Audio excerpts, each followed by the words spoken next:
ओम नमो भगवते वासुदेवाय। एक भक्त की शक्ति का यूं ले लो अनुमान, एक भक्त की शक्ति का यूं ले लो अनुमान कि जिसे पुल से पार किया श्री राम ने, उसे कूद गए हनुमान, उसे कूद गए हनुमान। अर्थात जो भगत की शक्ति होती है, भगवान के नाम की शक्ति होती है, वह भगवान से भी ज्यादा होती है। लंका जाने के लिए जिस समुद्र को पार करने के लिए प्रभु श्री राम को पुल बनाने की आवश्यकता पड़ी, उसे प्रभु श्री राम के भगत, उनके दास हनुमान जी एक छलांग में कूद गए थे। मतलब भगत एक छलांग में कूद गया और भगवान को पूरा पुल बनाना पड़ा उसे क्रॉस करने के लिए। यह शक्ति होती है भक्ति की। आज के मॉडर्न युग में, आज के दौर में हर कोई कहता है कि मैं भगवान की भक्ति कर रहा हूं। अच्छी बात है, सभी कर रहे हैं। आज के दौर में ना हर किसी को रैंकिंग चाहिए होती है, रिजल्ट चाहिए होता है, मार्क्स चाहिए होते हैं। कोई भक्ति भी कर रहा है ना, उसको भी चाहिए कौन बड़ा भक्त है कौन छोटा। भक्त कोई बड़ा या छोटा नहीं होते, भक्त सिर्फ भक्त होते हैं। जैसे हम किसी को पसंद करते हैं, किसी को प्यार करते हैं। अक्सर लोग पूछते हैं तो किसी को कितना प्यार करते हो, किसी से कितना। अरे पसंदगी की और प्यार करने की कोई सीमा नहीं होती। प्यार सिर्फ किया जाता है, ये कम या ज्यादा नहीं होता। पसंद सिर्फ किया जाता है, ये कम या ज्यादा नहीं होता। भक्ति सिर्फ की जाती है, ये कम या ज्यादा नहीं होती।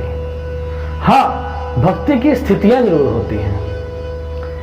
भक्तियां की स्थितियां होती हैं उस भक्ति से मिलने वाला रस, जिसे हम भक्ति रस कहते हैं। आइए आज हम कथा करें भक्ति रस की। ओम नमो भगवते वासुदेवाय। भक्ति रस। भक्ति में मूलतः 5 प्रकार के रस होते हैं और इसे आप रैंकिंग भी कह सकते हैं। और इसमें मैं आपको एक बड़ा गूढ़ रहस्य बताता हूं कि जो तीसरी स्थिति होती है भक्ति रस की, उस स्थिति में इंसान स्वयं को भगवान के बराबर मान लेता है। जी हाँ, ऐसी स्थिति भी आती है जहां भक्त और भगवान बराबर हो जाते हैं। भगवान अपने भक्त से इतना प्रेम करते हैं कि उन्हें अपने आसन पर बिठा लेते हैं, बराबर कर लेते हैं। चौथी स्थिति और 5वीं स्थिति ऐसी है भक्ति रस की, जहां भक्त भगवान से भी ऊपर चले जाते हैं। मतलब वो स्थिति होती है जहां अब भगवान भक्त की पूजा कर रहे हैं, भगवान भक्त का सम्मान कर रहे हैं, भगवान भक्त को अपने से ऊपर मान रहे हैं। जो भक्त है वो भगवान को अपने से नीचे मान रहा है, और नीचे मानता हुआ भी वो भगवान की ही स्थिति में है। जैसे उद्धव थे, उद्धव जानते थे कि भगवान श्री कृष्ण भगवान है, लेकिन वो उनको अपने छोटे भाई की तरह, एक सखा की तरह मानते थे और उनको उसी तरीके से ट्रीट करते थे। तो भगवान है वो ये जानने के बावजूद वो उसको अपने से, प्रभु श्री कृष्ण को अपने से छोटा मान के चलते थे। उनका हर जगह ख्याल रखते थे छोटी छोटी बातों में। तो कौन से हैं भक्ति रस? आइए मैं बताता हूं आपको। भक्ति रस का जो सबसे पहली स्थिति होती है वह होती है शांत रस। शांत रस अर्थात जब हम ईश्वर की भक्ति में जाते हैं। देखिए, जिस इंसान को ईश्वर का रास्ता नहीं पता ना, गुरु का हाथ जिसके सिर पर नहीं है, वह सर्वदा अशांत ही रहता है, उसके मन को कहीं शांति नहीं मिलती। ऐसा व्यक्ति हर जगह भटकता रहेगा, चर्चा में रहेगा, किसको मानूं किसको ना मानूं, कैसे करूं कैसे ना करूं। लेकिन जब किसी इंसान को एक स्थान मिल जाता है, उसके मन कहीं स्थित हो जाता है, ईश्वर के चरणों में स्थित हो जाता है, ईश्वर के रूप में स्थित हो जाता है, तो वहां उसे शांति का अनुभव होता है। यह वैसे होता है जैसे एक भटकते हुए इंसान को कोई आसरा मिल जाने वाली स्थिति। यह मूलतः भक्ति की प्रारंभिक स्थिति होती है, जब आपको पता लग गया कि मुझे हाँ इस ईश्वर की पूजा करनी है, इस ईश्वर को आपने जान लिया, उनसे आपको प्रेम हो गया, वहां आपको उनके चरणों में शांति मिल गई, तो वह हो गया शांत रस। इसमें क्या होता है कि दूसरे शब्दों में बोला जाए कि वह जैसे भगवान के चरणों में चला गया, दुखों के बंधन से छूट गया और शांति को महसूस करने लग पड़ा। क्योंकि इस स्थिति के अंदर वह भगवान को अपना स्वामी मान लेता है और वह कहता है कि मेरे साथ जो भी अच्छा है बुरा होगा वो मेरे प्रभु ही करेंगे। और मुझे अब अपने जीवन की चिंता करने की आवश्यकता नहीं है। मेरे प्रभु की चिंता, मेरे जीवन की चिंता मेरे प्रभु करेंगे। मुझे सिर्फ और सिर्फ अपने प्रभु के चरणों में अपना सिर झुकाना है और अपने आप को उनके चरणों में आश्रित कर देना है। तो जब आप भगवान के आश्रय में चले जाते हैं, उनकी शरण में चले जाते हैं, तो भगवान स्वयं आपकी रक्षा करते हैं। यह बिल्कुल वैसा ही होता है जैसे माता पिता रक्षक अपनी संतान की रक्षा करते हैं। तो यहाँ पर आप भगवान की संतान के स्वरूप में हो जाते हैं, वहाँ आप भगवान की संतान हो जाते हैं। यह होता है पहला रस, शांत रस। अब जब आप इससे थोड़ा आगे जाते हैं, भगवान से आपका रिश्ता, आपका प्यार थोड़ा ज़्यादा गहरा हो जाता है। आप और भगवान के नज़दीक हो जाते हैं, उनके बारे में पढ़ते हैं, जानते हैं, चर्चा करते हैं, भजन करते हैं, मनन करते हैं। हर समय आपका ध्यान भगवान के चरणों में रहता है। तो आपकी जो भक्ति है थोड़ी और प्रगाढ़ हो जाती है, थोड़ी और यूँ कहा जाए कि आपका रैंक अप हो जाता है। उस स्थिति को हम कहते हैं दास्य रस। अर्थात पहले आप भगवान के आश्रय में है, शरण में है। भगवान ने आपको शरण दे दी है कि चलो ठीक है, तुम मेरी शरण में हो, मैं तुम्हारे सारे दुखों का निवारण करूंगा। अब क्या हुआ कि पहले तो अच्छा, भगवान कैसे सहायता करते हैं? भगवान स्वयं तो आते नहीं है, तो भगवान क्या करते हैं? अपने प्रेमियों से, अपने लोगों से आपकी सहायता करते हैं। कोई ईश्वर का इंसान आ जाएगा, कोई सेवादार भगवान का बंदा आ जाएगा, वो आपकी सेवा कर देगा। तो वो कौन होते हैं? वो होते हैं भगवान के दास। तो उनकी भक्ति आपसे थोड़ी सी ऊपर होती है, वो भगवान के ज्यादा नजदीक होते हैं, क्योंकि भगवान उनके थ्रू आपसे काम करवा रहे हैं। पहले तो आपकी सेवा भगवान ने उनके थ्रू की, तो भगवान ने पहले तो उन्हीं को कांटेक्ट किया ना, तो उनका रिश्ता आपसे ज्यादा हो गया। सामान्य भाषा में हम कह सकते हैं कि भगवान के एजेंट, पैगंबर, संदेश लाने वाले, संदेशवाहक, संत, पंडित, पुजारी, महान लोग जो ईश्वर की शरणी में रहते हैं, ईश्वर के कहने पर उनकी प्रेरणा से लोगों की सेवा करते हैं। अक्सर आपने देखा होगा जो लोग दान पुण्य करते हैं, गरीब कन्याओं का विवाह करते हैं, लंगर लगाते हैं, धर्मशालाएं खुलाते हैं, वह सब दास्य रस के अंदर आते हैं। वह भगवान के दास के रूप में भगवान की प्रेरणा प्राप्त करते हुए जनमानस के कल्याण के लिए सेवाएं देते हैं। जब लोग उनसे सेवाएं लेते हैं तो लोग भगवान का धन्यवाद करते हैं, भगवान की पूजा करते हैं, तो वह लोग भगवान के दास स्वरूप होते हैं। जैसे इसका जीवंत उदाहरण मैं आपको दूं तो वो हो गए हमारे हनुमान जी। हनुमान जी दास्य रस का ज्वलंत उदाहरण है।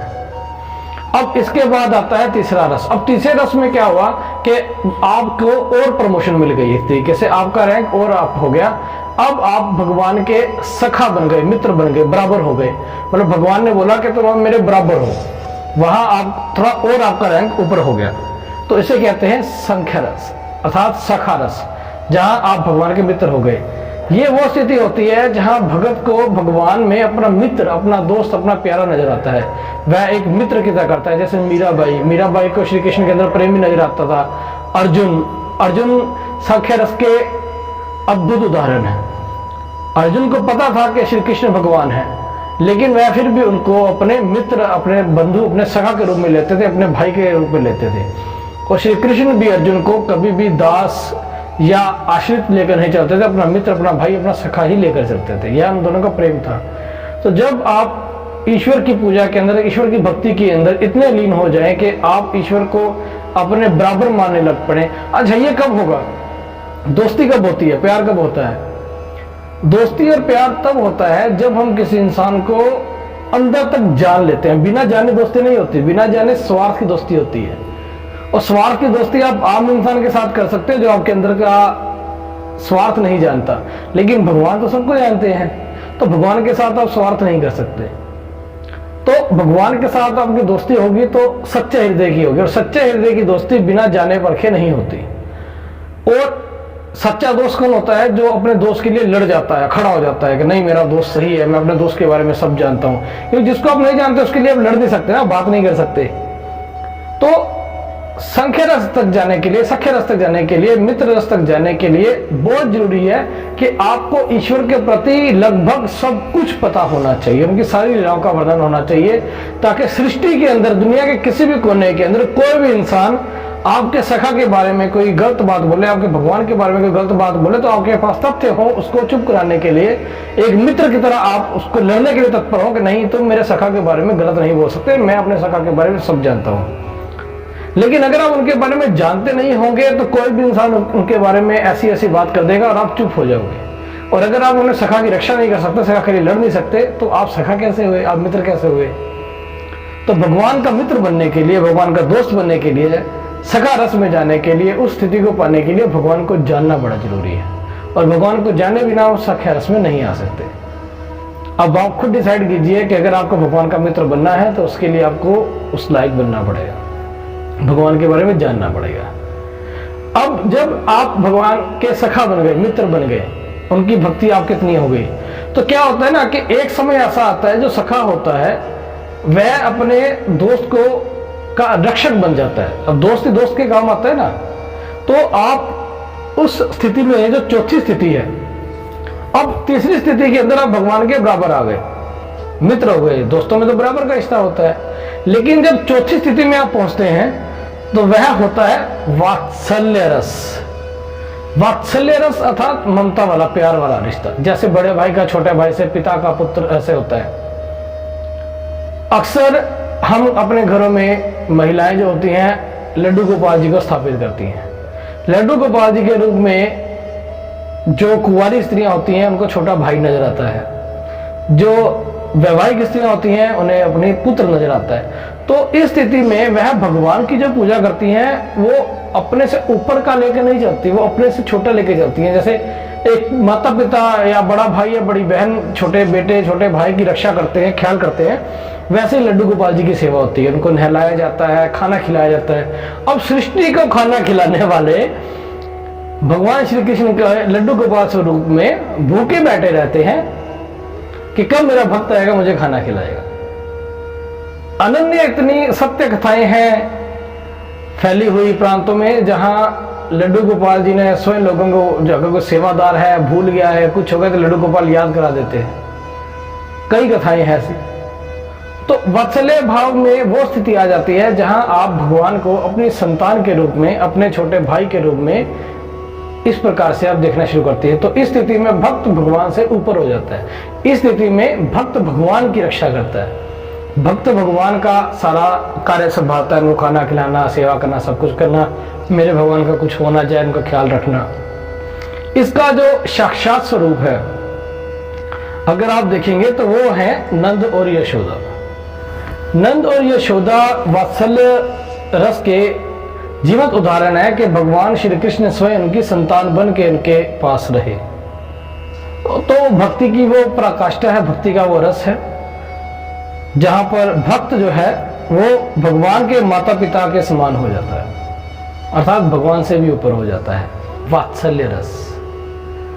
पांचवा रस, मुख्य रस, सबसे बड़ा भक्ति रस, वह है माधुर्य रस।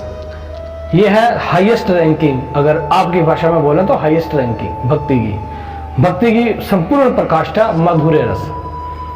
अब यदि जीव का नित्य स्वरूप ऐसा हो कि वह वात्सल्य से आगे जाना ही जाना है, अब भक्ति कर रहा है, भगवान को उसने सेवा भी कर ली, सब कुछ कर लिया, अब इससे ऊपर क्या जाए।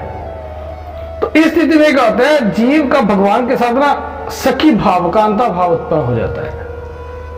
इसका उदाहरण है गोपियां, वृंदावन की गोपियां।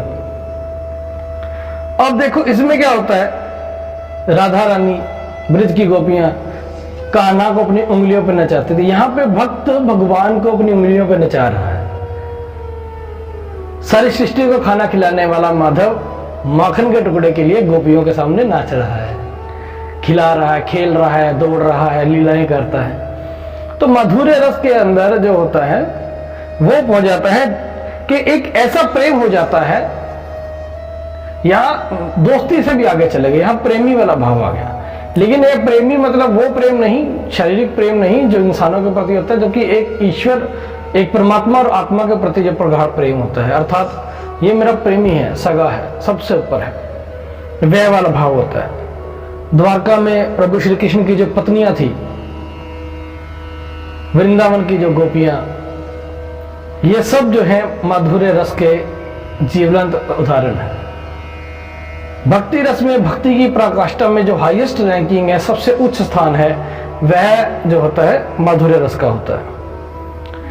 अब जीव अपने जीवन में जब भगवान की भक्ति करता है, पूजा करता है, तो अपने जीवन के अंतिम क्षणों में वह जिस रैंकिंग पर होता है, यह बोला जाए कि भक्ति के जिस रस को वो प्राप्त कर चुका होता है, वह शांत रस में होता है, दास्य रस में होता है, सख्य रस में होता है, वात्सल्य रस में होता है, या फिर माधुर्य रस में होता है, तो जब वह वैकुंठ लोक को प्राप्त करता है तो वह उसी रस के अनुसार ही उसकी गति होती है, और वह वैकुंठ लोक में जाकर श्री कृष्ण के जी के पास जाकर उनके साथ उसी ही स्थिति में रहता है जिस स्थिति के भक्ति रस में वह उनकी सेवा शरीर के अंदर कर रहा था, पृथ्वी के ऊपर कर रहा था। हनुमान जी और अर्जुन जो है क्रमशः, हनुमान जी दास्य रस के जीवन उदाहरण है, हनुमान जी सख्य रस के ज्वलंत उदाहरण है, नंद बाबा यशोदा मैया वात्सल्य रस की ज्वलंत उदाहरण है, मधुर रस का उदाहरण गोपियां गोपाल। आप देखिए आपको कौन सा रस चाहिए, आपकी भक्ति किस रस में है, और डिसाइड कीजिए कि अब जिस रस में आप हैं अभी उससे आगे के रस में कैसे जाना है, कैसे आपने प्रभु श्री कृष्ण के साथ अपना रिश्ता प्रगाढ़ करना है, कैसे आपने अपने रिश्ते को और आगे करना है, कैसे आपने भगवान श्री कृष्ण को और जानना है, और इस प्रकार भगवान के लोक में जाकर किस रस के अंदर का दिव्य शरीर प्राप्त करता है। यह है भक्ति रस की कथा। ओम नमो भगवते वासुदेवाय।